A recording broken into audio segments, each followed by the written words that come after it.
मैं सेट करके आ रहा।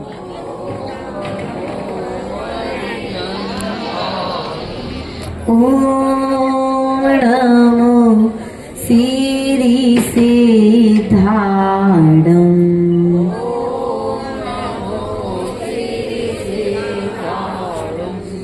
ओम नमो आयरियाडम।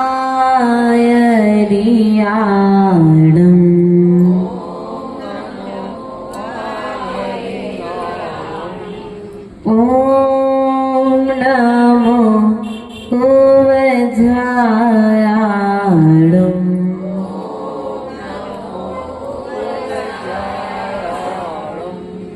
ओम नमो लोए सब साहुडम।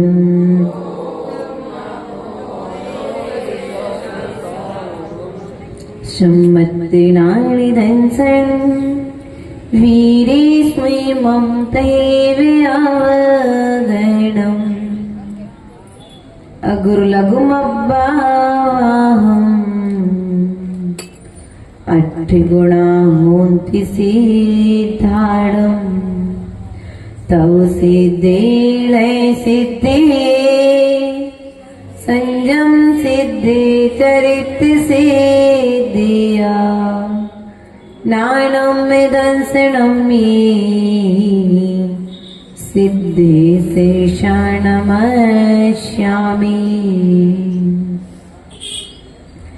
असु भी न सोचूं असु भी न चाहूं असु भी नहीं देखूं असु भी सुनूं ना असु भी कहूं ना असु भी नहीं लेखूं।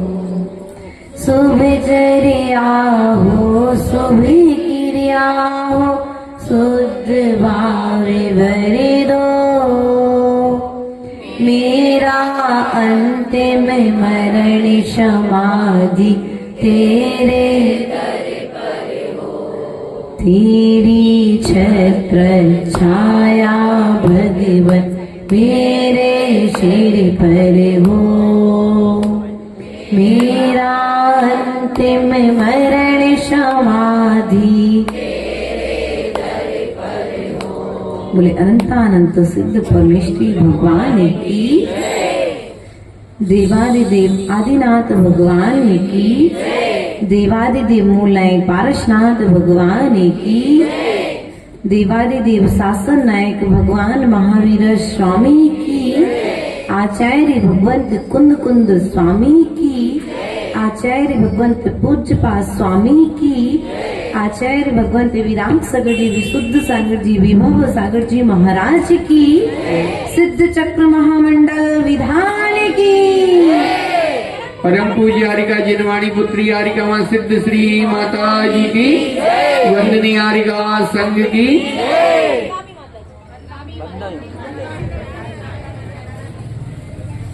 प्रिय बंधुओं, सिद्ध चक्र विधान तो हो गया, लेकिन उसके बाद में भी कार्य की सिद्धि नहीं हुई। इसका मूल कारण क्या है, विचार करना है।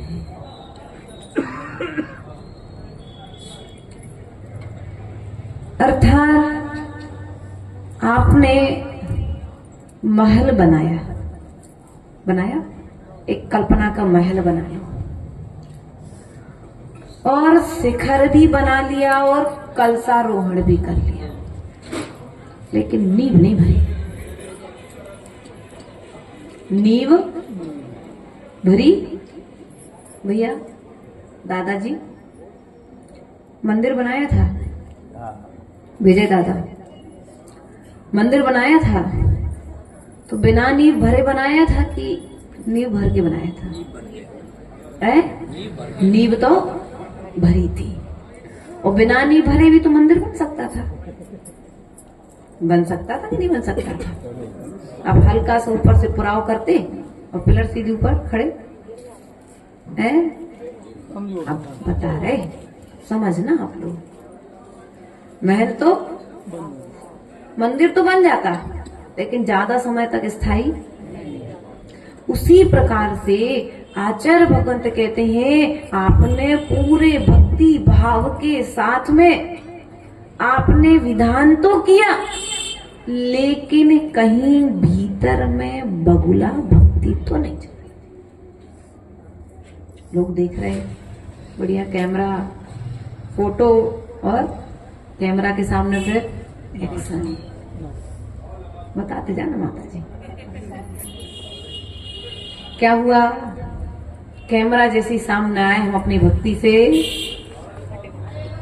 हमारा उपयोग भगवान से हट करके कहाँ गया। और जितने समय तुम कैमरे की ओर आए, उतने समय के लिए तुम भक्ति से, अब वहां पर तुम बहिरंग में आ गए, अर्थात अंतरंग की यात्रा यहाँ पर कर रहे थे अपन। और जब अंतरंग से बहिरंग की ओर आए हो, तो फिर कार्य की सिद्धि भी होना संभव होगी क्या। अर्थात तुमने महल बनाया, लेकिन नींव भरते समय कुछ ईंटें लगाई और मसाला नहीं डाला। बताओ, मसाला नहीं डालोगे तो क्या वे ईंटें अकेले संभाल ले जाएंगे तुम्हारे लिए। अर्थात जो मसाला है, अर्थात तुमने पूरा पुरुषार्थ किया। सुबह से उठे, ठंडे ठंडे पानी से, ऐसी ठंड में ठंडी हवा, आज तो और 6:45 बजे तक सूर्य देवता के दर्शन। ऐसा कोहरा छाया था, लग रहा था कि अभी 5 बजे की 7 बजे। लेकिन इतनी ठंड में भी आपकी भक्ति देखिए कि आप जिनालय में आ गए। जिनेंद्र भगवान का अभिषेक करने के लिए तत्पर खड़े थे। शांति धारा करने वाले हो, चाहे अभिषेक करने वाले हो, चाहे अभिषेक देखने वाले हो, लेकिन उसके बीच में भी कहीं हमारा नाम की चाह तो, फोटो की चाह तो आ गई क्या। अगर आ गई तो तुमने अभी मसाला नहीं डाला। अभी मसाला जब डाला नहीं है तो फिर वो नींव भी मजबूत होने वाली। इसलिए प्रिय बंधुओं, तुम्हारा जो सम्यक दर्शन गुण है, जो सम्यक दृष्टि आत्मा होगा, वह फोटो की ओर नहीं देखेगा।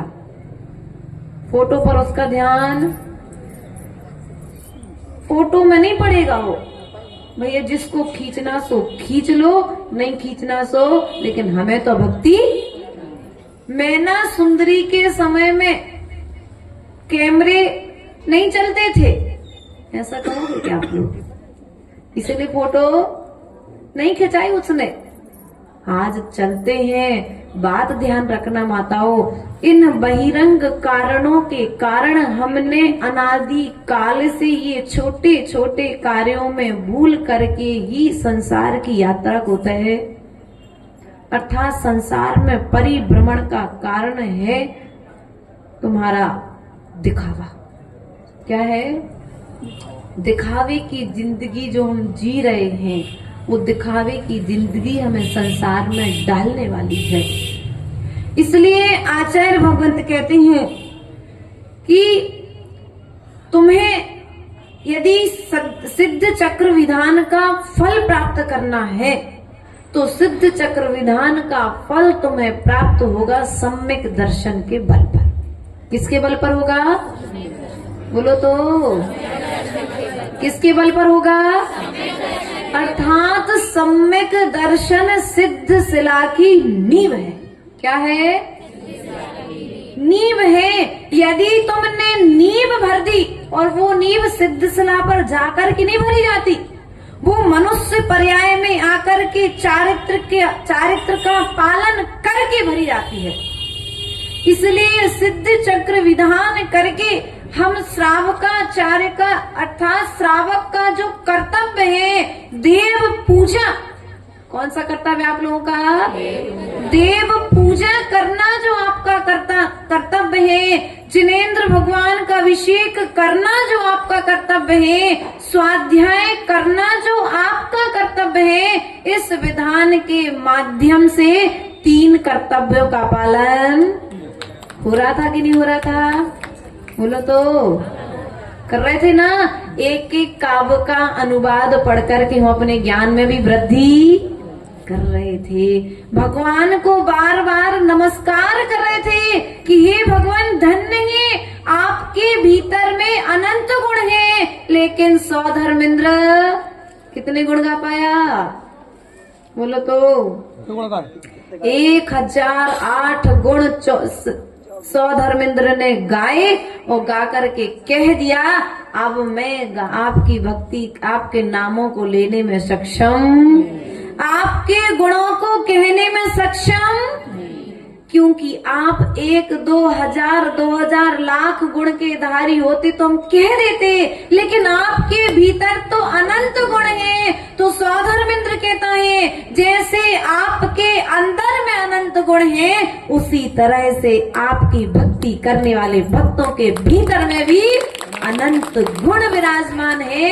ये सिद्ध चक्र विधान एक गुण की प्राप्ति के लिए नहीं कर रहे, ये सिद्ध चक्र विधान हम उन सिद्धों के भीतर में जो अनंत गुण हैं और जो अरहंतों ने बताया है। किसने बताया है?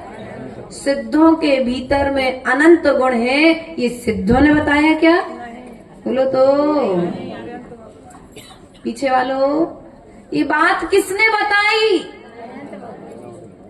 सुनाई नहीं थी, मौन है, पक्का है ना? ये बात किसने बताई कि सिद्धों में अनंत गुण है? किसने बताई? अरहंत परमेष्ठी ने बताया कि सिद्धों में अनंत गुण है। अरहंत परमेष्ठी ने बताया कि अरहंतों की उपासना करने वाले प्रत्येक भक्त जीव के अंदर में उतने ही गुण हैं जितने सिद्धालय में विराजमान सिद्धों के भीतर में है। इसलिए हम पुरुषार्थ कर रहे हैं। किसके लिए? अपने गुणों के।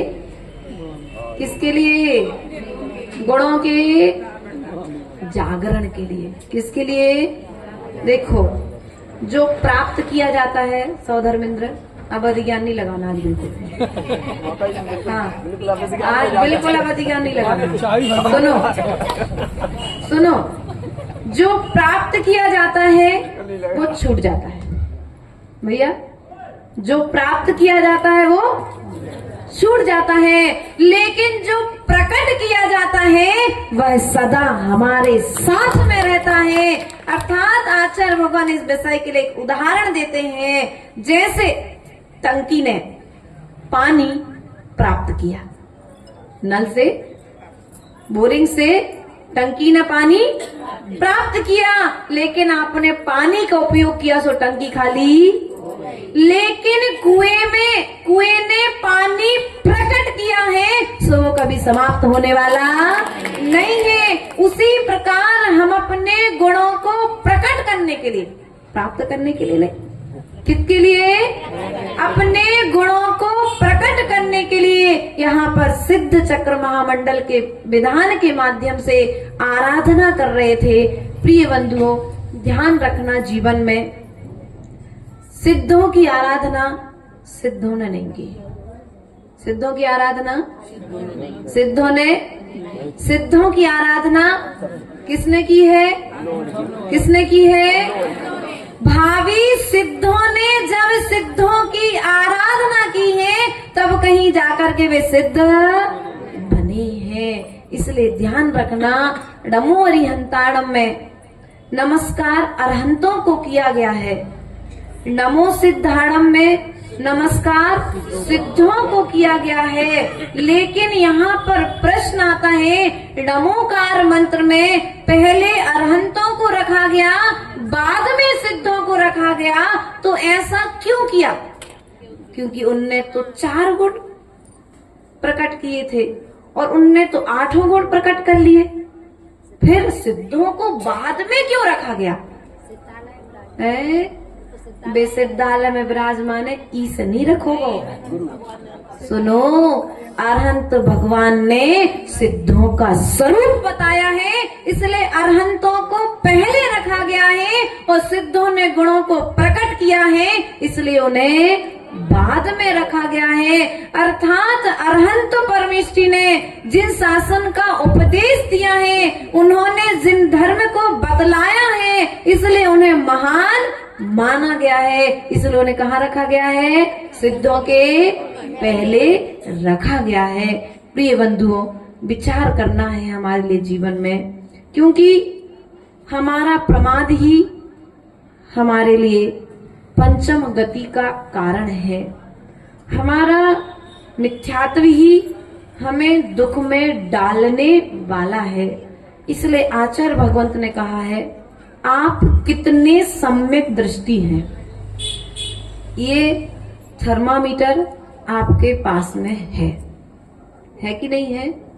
अर्थात सामान्य तरीके से आचार्य भगवंत समंत्रभद्र स्वामी ने रत्नकर्ण श्रावकाचार्य ग्रंथराज के अंतर्गत में बसुनंदी श्रावकाचार्य ने, आचार्य भगवंत ने बसुनंदी श्रावकाचार्य में और उमा स्वामी ने, आचार्य भगवंत उमा स्वामी जी ने तत्वार सूत्र ग्रंथराज में यदि ग्रंथों के नाम ले तो अर्थात ऐसा कहें कि जितने भी ग्रंथ हैं, सब ग्रंथों में पहले सम्यक दर्शन की महिमा को गाया गया।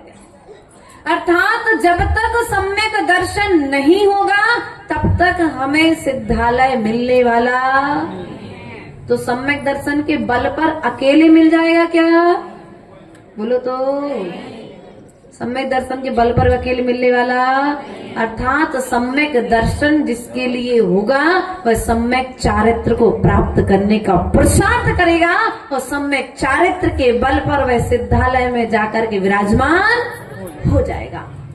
प्रिय बंधुओं, सम्यक दर्शन के 8 गुण बताए। कितने गुण बताए हैं? बोलो तो। ओ देवियों, अष्टकुमारियों, अर्घा कहाँ है बेटा? मोबाइल? अच्छा, बाद में कर लेना बेटा। सम्यक दर्शन के कितने गुण हैं? कितने गुण हैं? कुछ कम ज्यादा तो नहीं है। इन 8 गुणों को आप अपने घर पर जाकर के लगा लीजिए, कागज पर लिख लीजिए। जहाँ भोजन बनाते वहां पर लिख करके, जैसे अपन टाइम टेबल टांगते थे ना, ऐसा टांग लो। अब ये 8 गुण कौन कौन से हैं? निसंकेत, नेकांक्षित, निर्विचिकित्सा, अमूढ़ दृष्टि, उपगूहन, स्थितीकरण, वात्सल्य और कौन कौन से हैं? 8 गुण याद हो गए ना सबको? ध्यान रखना, पंडित जी पूछेंगे शाम को। 8 गुण हैं, अर्थात जिनेंद्र देव के कहे हुए वचनों पर शंका नहीं करना। रोहित भैया, क्या नहीं करना है? बोलो तो। और हम सबसे पहले क्या करते हैं? हमने यदि रात्रि भोजन त्याग कर दिया, भगवान ने तो सब कछु कही, वो कर दो तो फिर चले गए, क्या हुई है? कछु नहीं हुई है। उस सियाल ने जब रात्रि भोजन का त्याग किया, अर्थात रात्रि भोजन अर्थात अंधकार में भोजन करने का, अंधकार में बना भोजन, अंधेरे में बना भोजन और अंधेरे में भोजन करने का। आप लोग का रात्रि भोजन सबका त्याग है? बताना कितने लोगों का त्याग है? हाथ ऊंचे करना थोड़ा सा। कहे तुम आदो का है?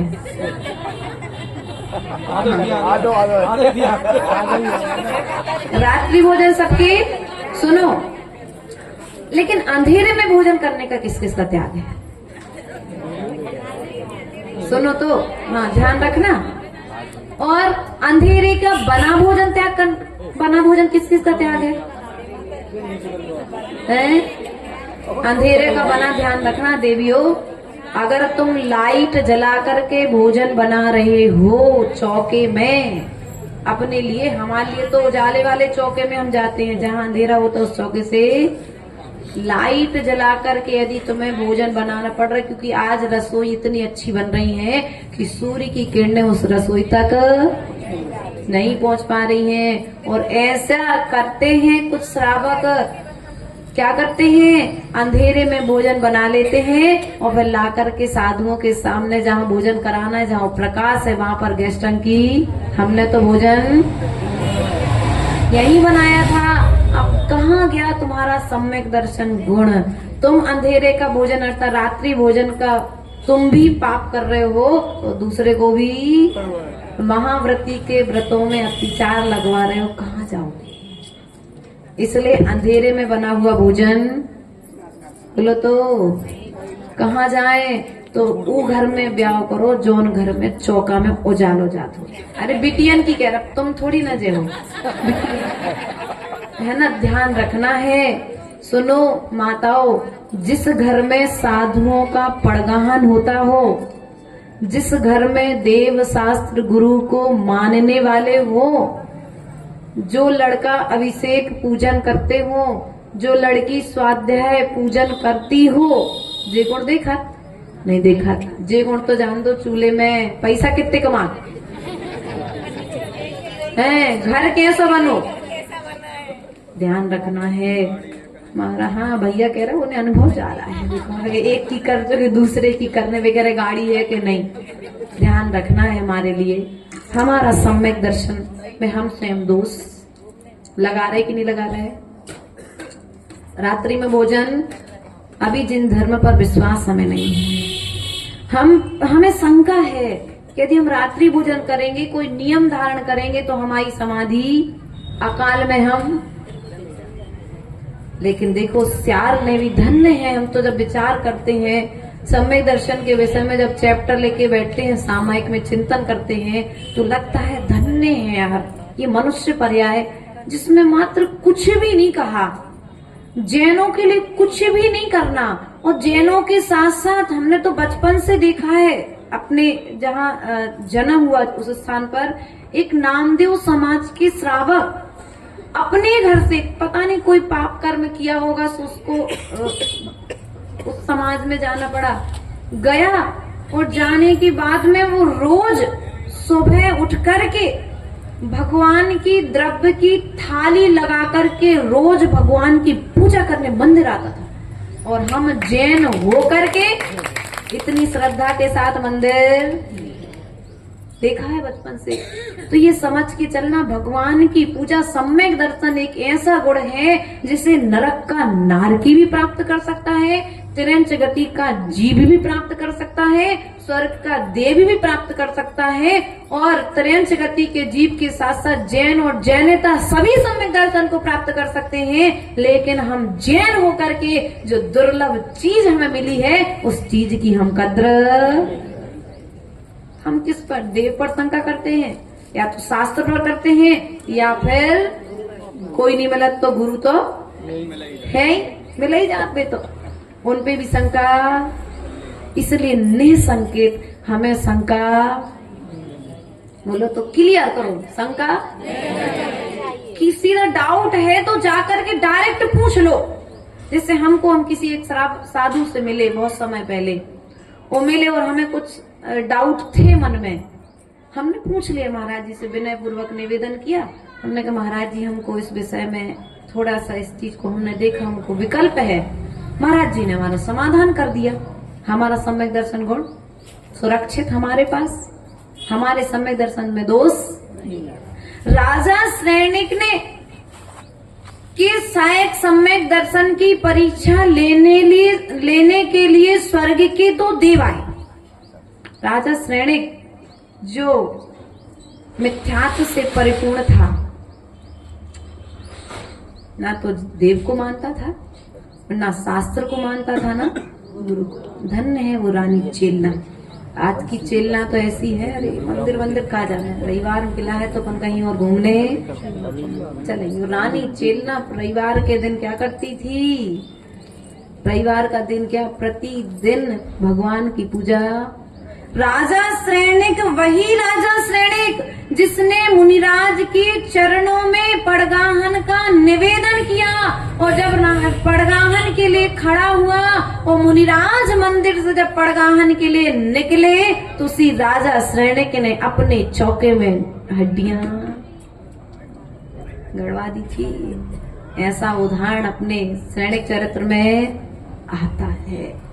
वही राजा सैनिक जिसने मुनिराज के गले में सर्प डाल दिया, वही राजा सैनिक जिसने शेर की तरह खूंखार 500 कुत्ते मुनिराज के लिए उपसर्ग के लिए छोड़े थे। और वही राजा सैनिक जो मुनिराज के चरणों में नमस्कार कर रहा है, अरहंत परमेष्टि के समोसण में तीर्थंकर प्रकृति का बंद कर रहा है। राजा सैनिक वही है, जीव नहीं बदला। बदला कौन? जीव का भाव। भाव बदल गया, स्वभाव भी। कहा उसी राजा सैनिक ने 7वें नरक की आयु का बंध किया था, और उसी राजा सैनिक ने वंदना की, सो तीर्थंकर प्रकृति का बंध कर लिया। इसलिए प्रिय बंधुओं, यदि निंदा करोगे तो नरक में जाओगे। कहाँ जाओगे? राजा सैनिक गया, साक्षात उदाहरण है। राजा सैनिक कहाँ गया? नरक में है। कौन से नरक में है? पहले नरक में है। कौन से नरक में है? पहले नरक में है। वही राजा सैनिक है जिसके छायक सम्यक दर्शन की परीक्षा लेने के लिए स्वर्ग के देव आए। कैसे आए? स्वर्गों में 100 धर्मेंद्र चर्चा कर रहा था, 100 धर्मेंद्राणी के साथ बैठा था, और राज दरबार में सभी लोग बैठे थे, उसके गुणों का गुणानुवाद कर रहे थे कि धन्य है वह राजा सैनिक कि मुनिराज किस तरह से पड़गान आदि। बाद में जब वह छायक सम्यक दृष्टि हो गया, उसके बाद उसने बहुत वंदना की, तीर्थों की वंदना की, जिनालयों के निर्माण कराए, प्रतिमाएं विराजमान कराई, शास्त्रों का प्रकाशन कराए। आज तो बहुत आसान है शास्त्र कि तुमने कल कहा और आज किताबें आ गई, लेकिन पहले इतना आसान नहीं था। पहले बहुत पुरुषार्थ करना पड़ता था। वह राजा सैनिक जिसने पुण्य के कार्य किए, सो उसी राजा सैनिक ने जब सद बुद्धि जागी, सो भगवान महावीर स्वामी के समोसण में पहुंच गया, और समोसण में पहुंचते ही उसने भगवान के दर्शन करके छायक सम्यक दर्शन को क्या कर लिया? प्रकट कर लिया। राजा सैनिक वही है। स्वर्ग से 2 देव आए, तक तो चर्चा सुन करके, जैसे आप लोग कहते देखे तो उनकी बहू की ज्यादा चर्चा हो रही, कैसी लगा? हम भी देखे ऐसे करत ना, तुम्हारे कोई कहते नई बहू आए, कोई पड़ोसी अच्छी तारीफ करे ना, तो क्या कहते चलो हम भी जाकर देखें कैसी लगता है। सोनल ऐसे करते ना। अब तुम देखो बाई हरों के बीच में ज्यादा रहती, सो पता है यदि किसी की दुकान अच्छी खुली हो और यदि उसकी चर्चा कर दी जाए तो लोग सोचते चलो हम भी देखें आए का सामान है। ऐसे करते ना, तो ऐसी स्वर्ग में चर्चा चल रही थी राजा सैनिक के सम्यक दर्शन की। धन्य उसका सम्यक दर्शन।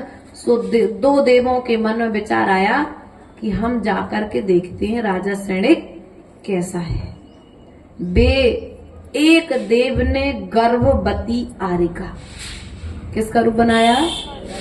गर्भवती आरिका का। और एक देव ने मछली पकड़ते हुए मुनिराज का तालाब बनाया, वहां पर था, और जाकर के तालाब के किनारे मुनिराज ने वो विक्रियास्पद वहां पिच्छी का मंडल रखे, वो बड़ी आराम से मछली पकड़ने लगे। और आरिका बड़ी आराम से, जो उसने आरिका का बेस बनाया तो वो भी बैठ गया।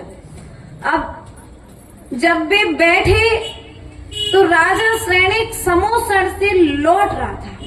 क्या कर रहा था? समोसण से लौट रहा था। छायक सम्यक दृष्टि जीव था, तो उसके मन में विचार आया कि मुझे क्या दिख रहा है? दूर से एक मुनिराज और आरिका बैठे हैं, और मुनिराज मछली पकड़ रहे हैं। अगर मैं इस प्रजा के साथ जाऊंगा तो जैन धर्म का उपहास होगा। तो राजा सैनिक ने अपना मार्ग बदल लिया, अर्थात वह दूसरे मार्ग से गया और कौन कर रहा भाई पीछे से प्रवचन? नहीं, यदि हो गया हो समय तो अपन छोड़ देते हैं। ध्यान रखना, ये उदाहरण आपको इसलिए सुनाना जरूरी है क्योंकि हम पंचम काल में और कोई चीज चारित्र तो प्राप्त कर नहीं पा रहे, लेकिन चारित्रधारियों की विनय भी नहीं कर रहे। राजा श्रेणिक अपने 4 मंत्रियों के साथ उस तालाब के किनारे आया और उसने ये नहीं कही कि पहनो कपड़ा जा।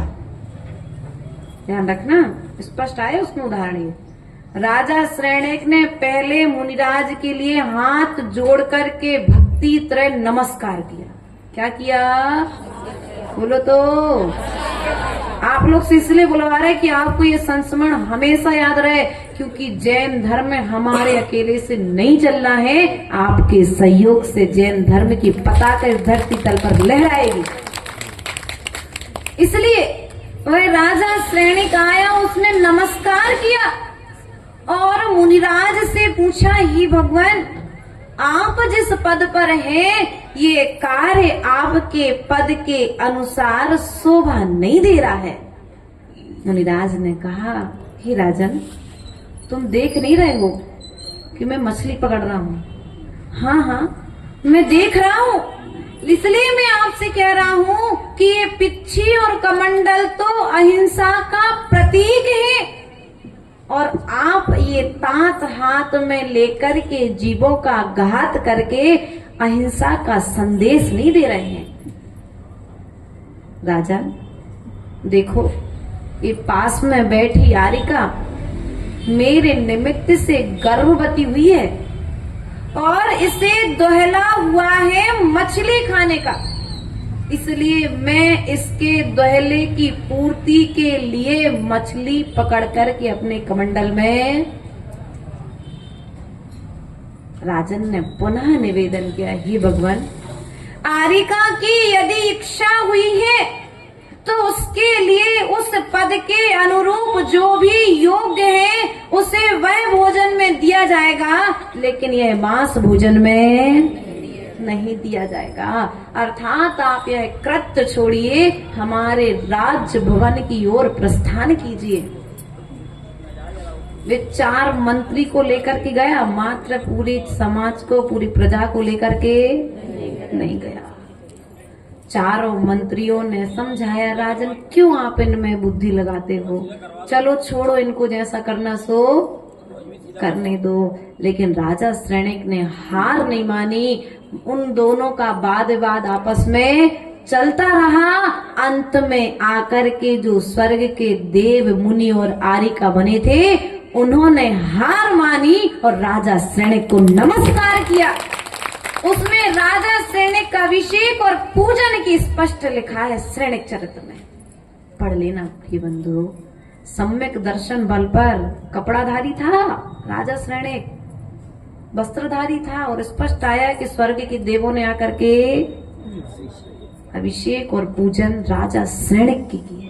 अभी राजा है, महाव्रती नहीं है। सम्यक दृष्टि 4था गुण स्थान बढ़ती है, और हम श्रावकों को महाव्रती की पूजन में, बोलो तो हम नहीं कहते पूजन करो, लेकिन विकल्प तो कई बार आ जाता है कहीं कहीं के श्रावकों के लिए।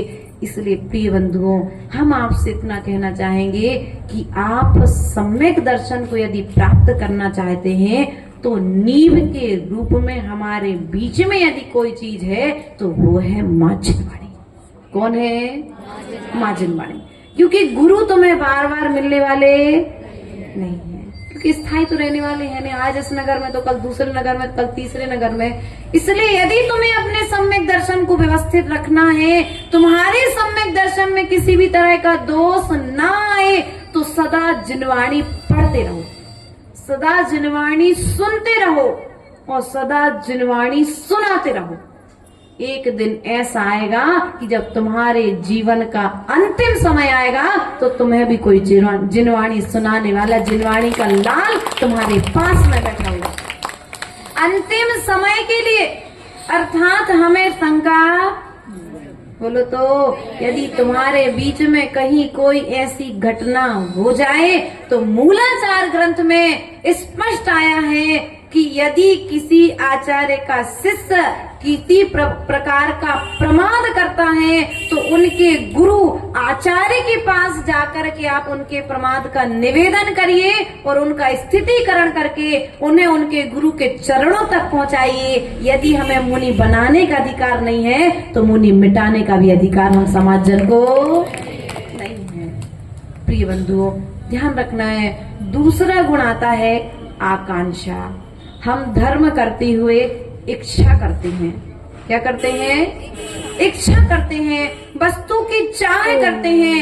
आचार्य भगवंत कुंद कुंद स्वामी अष्टपाहुड़ ग्रंथ के दर्शन पाहुड़ ग्रंथ में कहते हैं कि ये जो सम्यक दृष्टि जीव है, अर्थात भगवान जिनेंद्र देव की पूजा अर्चा, गुरुओं की पूजा करने वाला, गुरुओं की वैयावृत्ति करने वाला जो जीव है, वह जीव सुमेरु पर्वत के बराबर फल को प्राप्त कर सकता है। लेकिन वह करता क्या है? मांगता है। सो मांगने के चक्कर में मिलने वाला था सुमेरु पर्वत, वो मिल जाता है राई का दाना।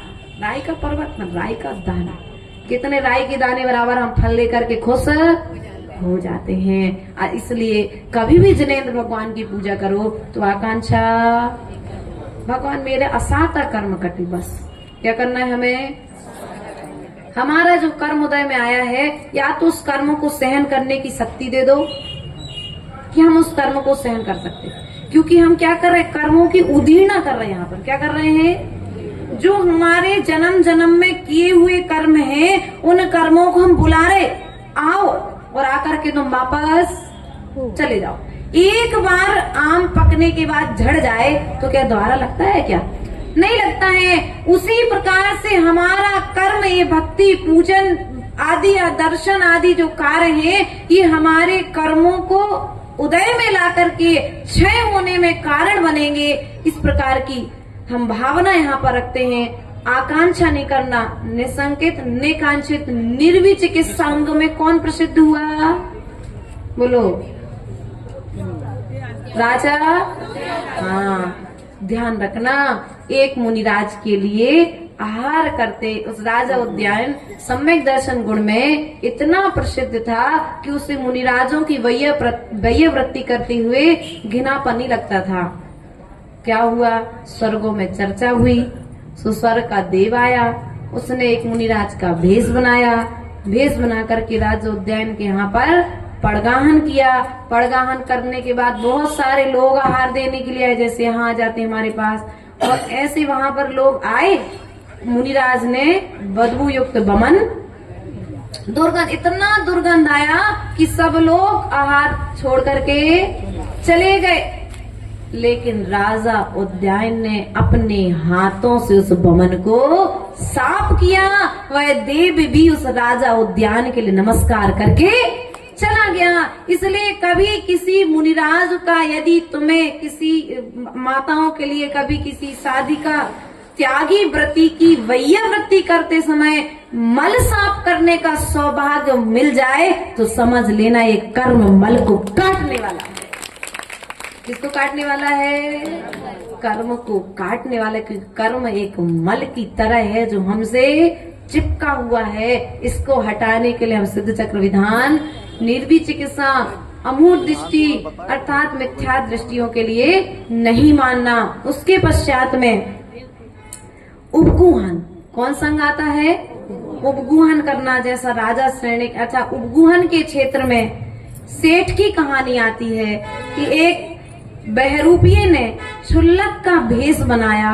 भेष बना करके मंदिर के द्रव्य को चोरी किया, अर्थात छत्र चवर आदि को, और चोरी करके वह रास्ते से भागा तो कोतवालों ने उन्हें देख लिया।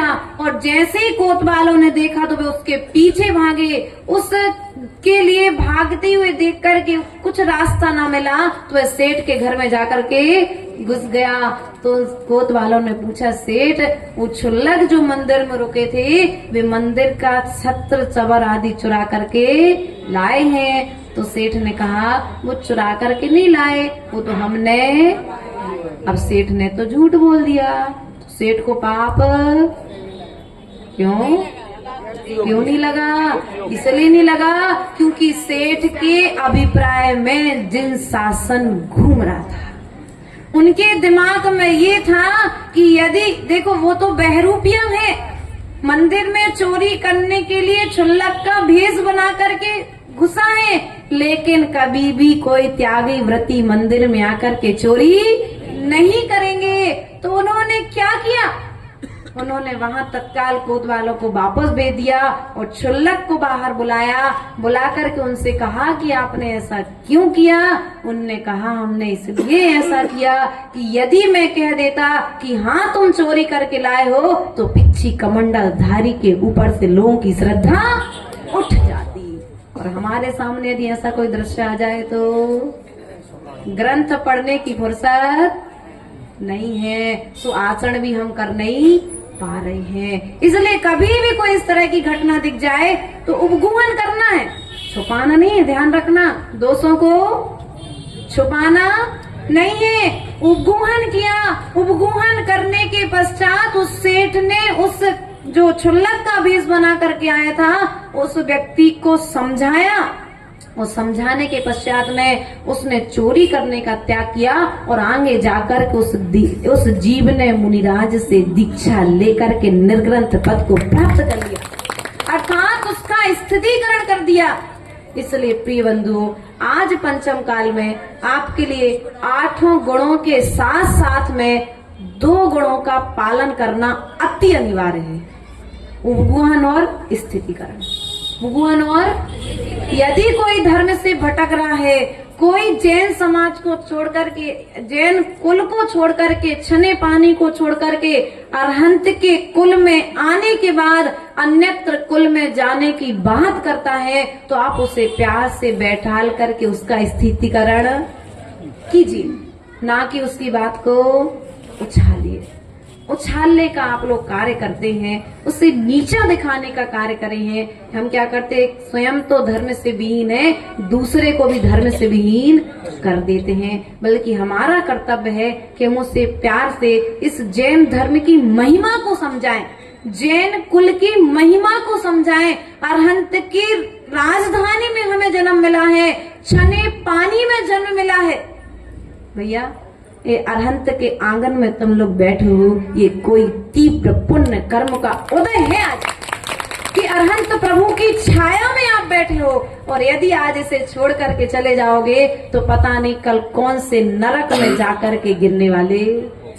इसलिए ध्यान रखना कि तुमने जिस दिन जैन कुल में जन्म ले लिया, ये समझ लो आपने अपने पाप को काटने का पुरुषार्थ कर लिया है। इसलिए पुरुषार्थ करना है, अर्थात उसके पश्चात में वात्सल्य और प्रभावना। जब आप धर्म से वात्सल्य रखेंगे, धर्मात्मा के प्रति वात्सल्य रखेंगे, तो जैन धर्म की प्रभावना इस तरीके से होती रहेगी। इस तरह से जैन धर्म की प्रभावना हम सभी करते रहें। आज का विधान हमारा बहुत अच्छे तरीके से आपके सहयोग से संपन्न हुआ। हमारे अशोक जी और प्रमोद जी भैया ने ये चित्र आप सभी के बीच में प्रस्तुत किया है। ध्यान रखना, सदा इस तरह के कार्य जैन धर्म की प्रभावना में कारण बनते हैं, क्योंकि लोग नहीं जानते। क्योंकि आज आप यहाँ पर करेंगे कार्य, आगे वालों को प्रेरणा कैसे मिलेगी? तो आगे वालों को प्रेरणा, अर्थात जब तक वो चित्र तुम्हारे घर में रहेगा, तुम्हारी पीढ़ी दर पीढ़ी उसको जितना संभाल करके रहोगे उतने दिन तक तुम्हारे पास में रहेगा। इस तरह के सहयोग आपके सदा समाज को बने रहे। हमारे विनोद भैया ने क्या करो, पत्थरा बिछवाए?